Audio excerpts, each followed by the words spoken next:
ได้มีการสัมมนาให้ความรู้เกี่ยวกับการดำเนินธุรกิจทางสื่อออนไลน์โดยเฉพาะก็แม่น Facebook ให้มีประสิทธิภาพและมีประสิทธิผลสูงเพื่อเป็นการขับเคลื่อนเศรษฐกิจของลาว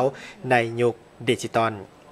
ในท้ายอาทิตย์ที่ผ่านมา VLIC-F ร่วมกับ Meta Business Partner รวยชัวและหุ่งอรุณขนส่งด่วนได้จัดสัมมนาภายใต้หัวข้อการให้ความรู้เกี่ยวกับสื่อออนไลน์ผ่าน Facebook ในการดำเนินธุรกิจให้มีประสิทธิภาพและมีประสิทธิผลสูงโดยมิทานสันติสุขภูลสวัสดิ์หัวหน้ากรมการค้าภายในกระทรวงอุตสาหกรรมและการค้าเป็นประธานกล่าวเปิดงานมีวิทยากรที่เชี่ยวชาญเฉพาะด้านเข้าร่วมบรรยายให้ความรู้อย่างลึกซึ้งท่านสันติสุขภูลสวัสดิ์ได้กล่าวว่า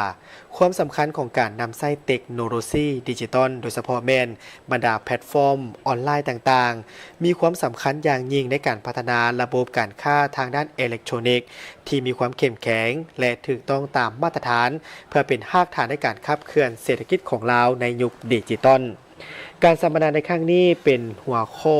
ที่สำคัญในการช่วยแก้ไขเพจแดงไลฟ์สดให้เด่นทาง Facebook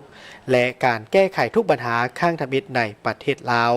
จุดประสงค์หลักของงานก็เพื่อให้ผู้เข้าร่วมก็คือผู้ประกอบการทางด้านธุรกิจได้เข้าใจถึงวิธีการนำใช้ Facebook โดยเฉพาะแมน Meta Business Partner ให้เกิดประโยชน์สูงสุดและตอบโจทย์ในการเข้าถึงลูกค้าวิเคราะห์ลูกค้า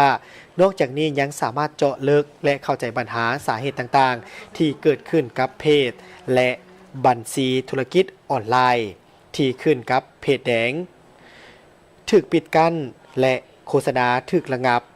สามารถกวดสอบและจัดการอย่างเป็นมืออาชีพโดยวิธีการแก้ไขที่ถูกต้องว่องไวเบิ่งแยงสถานะความสมบูรณ์ของเพจ